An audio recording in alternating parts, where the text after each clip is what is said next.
یہ آنے والی خوش قسمت خاتون کون تھی کہ حضور علیہ السلام نے کندھوں کی چادر ان کے قدموں کے نیچے بچھا دی؟ بتانے والے نے بتایا کہ تمہیں نہیں پتا، یہی تو حضور علیہ السلام کی رضائی والدہ حضرت حلیمہ سعدیہ سلام اللہ علیہا۔ سگی ماں تو سگی ماں ہوتی ہے، میرے حضور علیہ السلام نے تو دودھ پلانے والی ماں کو بھی اتنی عزتیں عطا کی۔ ماں باپ کیا ہوتے ہیں یہ زمانے کو میرے حضور علیہ السلام نے آ کر بتلایا۔ آقا کریم علیہ السلام تشریف فرماتے کہ ایک نوجوان حاضر خدمت ہوتا ہے اور آ کر عرض کرتا ہے کہ حضور جی میں جہاد پہ جانا چاہتا ہوں، یعنی میں یہ چاہتا ہوں کہ میں ہاتھ میں تلوار پکڑ کر دشمنان خدا اور رسول کے اوپر ٹوٹ پڑوں اور اس راہ میں اپنی جان جیسی متاع عزیز پیش کر دوں۔ کسی چھوٹے کام کی اجازت طلب نہیں کی جا رہی، اتنا بڑا کام، اتنی بڑی کاز کہ جس کے بارے کہا گیا شہید کے خون کا قطرہ ابھی زمین پر نہیں گرتا کہ اس کے ماں قبل کے گناہوں کو بخش دیا جاتا ہے، اتنے بڑے کام کی آنے والا اجازت طلب کرتا ہے۔ لیکن میرے حضور کیا پوچھتے ہیں، احی والدہ کا، کیا آپ کے ماں باپ زندہ ہیں؟ قال نعم، جی حضور زندہ ہیں۔ قال ففیہما فجاہد، فرمایا جائیے ان کی خدمت کیجئے، یہی آپ کا جہاد ہے۔ ماں تڑپ رہی ہو، بیٹا جہاد کرے یا تبلیغ، اللہ کا قرب نہیں ملے گا جب تک ساتھ میں ماں باپ راضی نہیں ہوں۔ یہ بنیادی تعلیمات ہیں جو اللہ کے رسول صلی اللہ علیہ وآلہ وسلم نے عطا کی۔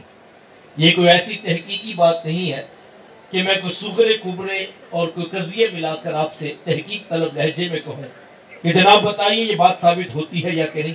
یہ کوئی ایسی تحقیقی بات نہیں ہے، یہ بالکل واضح دو ٹوک بنیادی دین ہے جو حضور علیہ السلام نے امت کو دیا۔ لیکن آج دو لمحے کے لیے ہم رک جائیں اور میں اور آپ محاسبہ کریں، اپنے معاشرے کا انداز دیکھیں، کیا یہ بنیاد آج ہمارے ہاں سلامت موجود ہے؟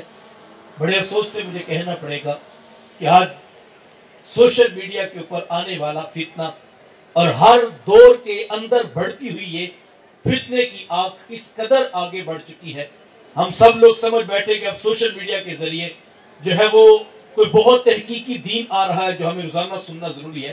مجھے گزشتہ دنوں کسی شخص نے بتایا کہ جناب اس وقت بحث یہ چل رہی ہے کہ کسی صاحب نے کہا ہے کہ اگر ماں باپ نیک ہوں گے تو ان کا ادب ہے، اور اگر ماں باپ نیک نہیں ہے تو ان کا ادب نہیں ہے۔ میں نے کہا یہ سرٹیفکیٹ کون جاری کرے گا کہ یہ والے ماں باپ نیک ہیں لہٰذا اولاد کو ان کا ادب کرنا چاہیے، اور یہ والے بھی اس معیار کے نہیں ہیں، تو یہ فیصلہ کون کرے گا؟ میرے حضور امت کو ایسا دین نہیں دے کر گئے تھے کہ 2024 میں آ کے کوئی سوشل میڈیا پہ بیٹھ کے تحقیق پیش کرے گا اور پھر امت دین کے اوپر عمل شروع کرے گی۔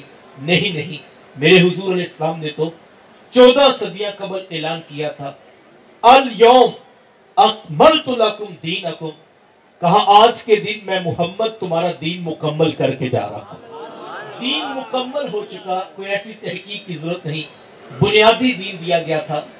اس سے بڑھ کر شان و منزلت، مقام و رتبہ اور کیا ہوگا کہ یہاں تک ارشاد فرما دیا کہ جس کا باپ راضی ہے ہم ضمانت دیتے ہیں اس کا عرش کا رحمان بھی راضی ہے، اور جس کا باپ ناراض ہے اس کا عرش کا رحمان بھی ناراض ہے۔ کائنات کی قیمتی متاع جنت تھی، کھینچ کر کے ماں کے قدموں کے نیچے بچھا دی۔ مجھے بتائیے گا ماں باپ کو یہ رتبہ، یہ مقام، یہ عزت، یہ شرف کہاں سے ملا؟ جواب دو لفظی ہے، یہ فیض ہے آمینہ کے لال کا، یہ فیض ہے میلاد والے آقا کا جنہوں نے ماں باپ کو اتنا بڑا رتبہ عطا کیا۔ بیٹیاں کیا ہوتی ہیں یہ زمانے کو میرے حضور علیہ السلام نے آ کر بتلایا۔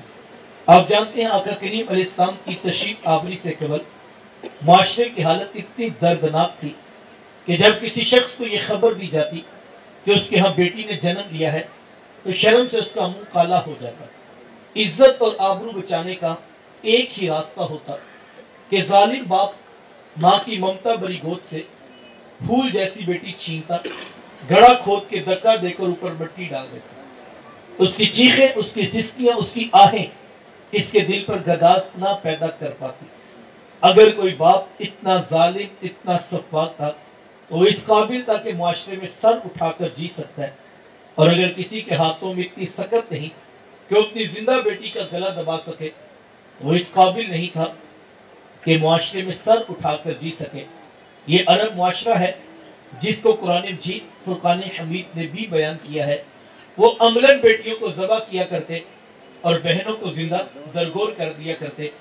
جس دور میں بیٹی ذبح کی جا رہی تھی، جس دور میں بہن زندہ درگور کر دی جاتی، میرے حضور اس دور میں کلمہ حق بلند کیا، بیٹیوں کو ذبح کرنے والوں سن لو، فاطمہ تو بدعۃ منی، میری فاطمہ تو میرے جگر کا بھی ٹکڑا ہے۔ یہ کلمہ محبت بھی ہے، یہ کلمہ جہاد بھی ہے۔ دیکھیں، آج میں یا آپ اپنی بیٹی یا بہن کے لیے کوئی پیار بھری بات کہیں تو یہ بہت بڑی بات نہیں ہے۔ آج اس معاشرے میں بیٹی کی عزت ہے، آج اس معاشرے میں بہن کا وقار ہے۔ یوں ہی تو نہیں بوڑھا باپ اپنی جھکی ہوئی کمر پہ بوریاں لاد لاد کے مزدوری کر رہا ہے کہ میں نے اپنی بیٹی کو عزت کے ساتھ رخصت کرنا ہے۔ جوان سال بھائی فیکٹری میں اوور ٹائم لگا رہے ہیں کہ ہم نے بہنوں کو عزت کے ساتھ بیاہنا ہے۔ یار، یہ باپ تو ذبح کرتا تھا، یہ بھائی تو زندہ درگور کر دیتا تھا۔ مجھے بتائیے کہ ان کے سینوں میں یوں کوٹ کوٹ کر پیار کس نے بھر دیا؟ جواب ایک ہی ملے گا، یہ فیض ہے آمینہ کے لال کا، یہ فیض ہے میلاد والے آقا کا، جنہوں نے کٹتی بیٹیوں کو عزت اور ذبح ہوتی ہوئی بہنوں کو زندگی کی بہاریں عطا فرمائی۔ آقا کریم علیہ السلام ایک دن گھر تشریف لائے تو ام المومنین حضرت سیدہ عائشہ صدیقہ رضی اللہ تعالی عنہ عرض کرتی ہیں کہ حضور آج بڑا عجیب واقعہ ہوا۔ حضور، میں عائشہ آج کیا ہوا؟ عرض کی حضور، ایک حبشیہ نیاد عورت آئی اور اس کے دروازے پر آ کر صدا لگائی۔ میں نے گھر میں تلاش کیا کہ کوئی چیز مل جائے تاکہ میں سائل کو صدقہ کر دوں۔ تلاشی بسیار کے بعد مجھے صرف ایک کھجور ملی اور میں اس کو وہی صدقہ کر دیا۔ حضور، اس نے اس کھجور کے 2 ٹکڑے کیے، ایک دائیں جانب والی بیٹی کو کھلا دیا اور ایک بائیں جانب والی بیٹی کو کھلا دیا۔ حضور جی، ماں خود بھی بھوکی تھی، اس کا اپنا پیٹ بھی کمر سے لگا ہوا تھا، لیکن اس نے خود کچھ نہیں کھایا اور سب کچھ اپنی بیٹیوں کو کھلا دیا۔ یہ کہتے کہتے ام المومنین آبدیدہ ہو گئے، آنکھوں میں آنسو آ گئے۔ تو حضور، میں سنو عائشہ، اگر کل قیامت کے دن ان بچیوں کی ماں کو جہنم میں جانے کا حکم ہو گیا تو یہی بیٹیاں درمیان میں آڑ بن کے کھڑی ہو جائیں گی کہ مالک، ہم تو اپنی ماں کو جہنم میں نہیں جانے دیں گی، اللہ ان بچیوں کی سفارش قبول کر کے ان کی ماں کو جنت عطا کرے گا۔ کہاں بیٹیاں باعث شرم و ننگوار سمجھی جاتی تھی، کہاں بیٹیاں ہی دخول جنت کا سبب قرار پائیں۔ خود فرمایا، جس کو اللہ نے 2 بیٹیاں یا 2 بہنیں عطا کی، پھر اس نے ان کی پرورش کی، ان کی تربیت کی، یہاں تک کہ ان کا نکاح کر دیا اور پھر پیچھے سے بھی اس نے خیر خبر رکھی۔ میرے حضور فرماتے ہیں، اتنا خوش قسمت شخص ہے، کل قیامت کے دن میرے اتنے قریب ہوگا جتنی یہ 2 انگلیاں آپس میں قریب ہیں۔ یہ اعزاز، یہ تکریم کس کو ملے گی؟ جس نے بیٹیوں سے وفا کی ہوگی۔ بہنیں کیا ہوتی ہیں؟ یہ زمانے کو میرے حضور علیہ السلام نے آ کر بتایا۔ آپ جانتے ہیں، آقا کریم علیہ السلام کی نہ کوئی سگی بہن تھی اور نہ کوئی سگا بھائی۔ میرے حضور در یتیم ہیں، لیکن جب رضاعت کا شرف عطا کرتے ہوئے میرے حضور حضرت حلیمہ سعدیہ سلام اللہ علیہا کے ہاں تشریف لے گئے تو آپ جانتے ہیں کہ ان کی ایک بیٹی تھی جن کا نام شیمہ یا شیمہ بتایا جاتا ہے۔ وہ رشتے میں حضور علیہ السلام کی رضائی بہن لگتی تھی۔ قبیلہ بنو سعد کے رواج کے مطابق شام کو جب مائیں کھانا پکانے لگتی تو بہنیں اپنے بھائی گود میں اٹھا کر باہر کھلے میدان میں لے آتی۔ ہر بہن کی گود میں اس کا بھائی ہوتا اور وہ اپنے بھائی کے حسن کے قصیدے پڑھ رہی ہوتی۔ اگر کسی کے بھائی کا رنگ کالا ہوتا تو وہ کہتی، رنگ کالا ہے تو کیا ہوا، میرے بھائی کے نقوش دیکھیں کتنے خوبصورت ہے، اس کی اٹھی ہوئی ناک، اس کی جھیل جیسی خوبصورت آنکھیں تو دیکھو کتنی پیاری ہے۔ تو وہ نقوش کو معیار حسن قرار دیتی۔ اور اگر کسی کے بھائی کا رنگ گورا چٹا ہوتا تو وہ کہتی، جناب رنگ نہیں تو کچھ نہیں، حسن تو ہوتا ہی سارا رنگت میں ہے، میرے بھائی کا رنگ دیکھیے کتنا خوبصورت ہے۔ تو یہ بحث مباحثت چل رہا ہوتا اور کوئی بہن بھی ہار ماننے کو تیار نہ ہوتی۔ اتنے میں ایک سمت سے حضرت شیمہ اپنا ویر محمد اٹھا کے لے آتی اور کہتی ذرا میرے ویر کا مقابلہ بھی تو کرو نا. تو وہ کہتی نہیں نہیں شیما تیرے ویر کا مقابلہ تو نہیں نا, تیرا تو ساروں کا ہی سردار لگتا ہے. کتب میں آتا حضرت شیما کا سر فخر سے بلند ہو جاتا. اور یار ویسے ہوتا بھی کیوں نہ, جس بہن کی گود میں دو جہاں کا سردار بھائی بیٹھا ہو پھر ناز تو اس کو آیا ہوگا نا. انہوں نے پکڑ کے حضور کو سینے سے لگا لیا اور دعا دیتے ہوئے کہا ربنا اب کلانا محمدہ, انشاءاللہ میرے ویر محمد کو نظر نہ لگے. آج میں دیکھ رہی ہوں بچوں کا سردار ہے, کل اپنی آنکھوں سے دیکھوں جوانوں کا بھی سردار بنے. زندگی کے لیل و نہر گزرتے گئے, حضرت شیما کی شادی ہو گئی. مدنی دور کی کہانی ہے اور اتفاق یہ ہوا کہ جس قبیلے میں حضرت شیما کی شادی ہوئی, حضور علیہ السلام کے صحابہ کی لڑائی اور جنگ اسی قبیلے کے ساتھ ہوئی. ان کے کچھ بندے قتل کر دیے اور کچھ کو قیدی بنا کر صحابہ اپنے ساتھ لے آئے. عرب کے رواج کے مطابق قیدیوں کو چھڑانے کے لیے قوم کے سردار فدیہ اور فنڈ اکٹھا کرنے نکلے. ہر دروازے پر دستک دیتے اور فنڈ مانگتے. چلتے چلتے حضرت شیما کے دروازے پر بھی پہنچ گئے. دستک دی تو پوچھا کون؟ کہا قبیلے کے سردار ہیں, فنڈ اکٹھا کر رہے ہیں, تم بھی اپنا حصہ ڈالو. پوچھا یہ فنڈ کس لیے اکٹھا ہو رہا ہے, یہ رقم کیوں جمع کی جا رہی ہے؟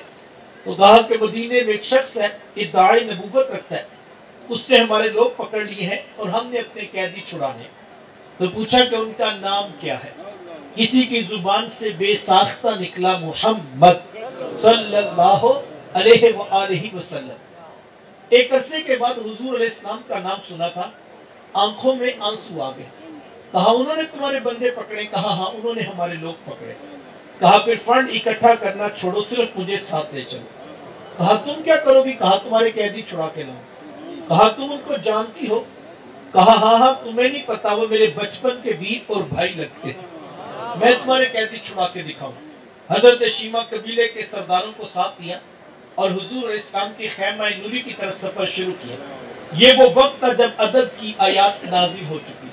خبردار میرے رسول کی آواز سے آواز بھی اونچی نہ کر, ورنہ زندگی کی ساری کمائی غارت کر دو. صحابہ ننگی تلواروں سے در حبیب پہ پہرا دے رہے تھے. حضرت شیما اس خیال سے کہ میں تو اپنے بھائی کو ملنے جا رہی ہوں, جب آگے بڑھنا چاہا تو پہرے داروں نے تلواریں سونپ دی. رک جا دیہاتی عورت, جانتی نہیں آگے کوچہ رسول ہے, آگے تو بغیر اجازت کے جبریل نہیں جا سکتے, تو کون؟ روایت میں آتا جب راستہ روک دیا گیا, تلواریں سونپ دی گئی, تو حضرت شیما نے یوں ہاتھ سے تلوار کو جھٹک کے کہا خلو سبیلی وعلموا انا اخت نبیکم. کہا میری راہیں چھوڑ دو, جانتے نہیں میں تمہارے نبی کی ہی باجی اور بہن لگتی ہوں. یہ آواز کانوں میں پڑی, صحابہ کی آنکھوں پر پلکوں کی چلمنے آ گئی, نگاہیں نیچی کر دی, تلواریں پیچھے ہٹا دی. حضرت شیما پورے پروٹوکول سے حضور علیہ السلام کی خیمہ نوری کی طرف بڑھی. میرے حضور جب دور سے بہن کو آتے دیکھا, حضور اٹھ کر استقبال کیا, مرحبا خوش آمدید پیش کرتے ہوئے فرمایا میری بہن آج کدھر کو آنا ہوا؟ عرض کی حضور آپ کے بندوں نے ہمارے کچھ لوگ پکڑ لیے ہیں, میں ان قیدیوں کو چھڑانے کے لیے آئی ہوں. سنو بھائیو, اللہ کے رسول نے کیا ارشاد فرمایا, حضور میں میری بہن تو نے آنے کی زحمت کیوں گوارا کی, تو گھر بیٹھے بھی پیغام بھیج دیتی, میں محمد تیرے کہنے پہ ہی ساروں کو چھوڑ دیتا. زمانے کو عملاً بتایا دروازے پر بہن کا آنا کتنا معتبر. پھر چند جوڑے, کچھ گھوڑے, بہت سارا ساز و سامان, اور میرے حضور خود بہن کو چھوڑنے کے لیے دروازے تک تشریف لے آئے. صحابہ نگاہیں نیچی کیے, حضور علیہ السلام کے ادب میں کھڑے تھے کہ حضور میں صحابہ میں جب بھی قیدی چھوڑا کرتا ہوں پہلے تم سے مشاورت کیا کرتا ہوں, آج پہلا موقع ہے میں قیدی بھی چھوڑ رہا ہوں اور میں نے مشورہ بھی نہیں کیا ہے. عرض کی اے بندہ نواز, آپ مالک کل کائنات ہیں, آپ جو چاہیں کریں, ہم کون ہوتے ہیں بھلا درمیان میں مشورہ دینے والے. لیکن حضور جی اتنا تو بتائیے آج کون سی خاص بات تھی کہ آپ نے مشورہ بھی ضروری نہیں سمجھا؟ حضور میں صحابہ آج میرے دروازے پر میری بہن آتی تھی, زمانے کو عملاً بہن کا رشتہ میرے محبوب علیہ السلام کی دہلیز سے ملا ہے. توجہ چاہوں گا, جس دور پہ بیٹی ذبح کی جا رہی تھی, جب بہن زندہ درگور کر دی جاتی, جب ماں جیسا رشتہ بھی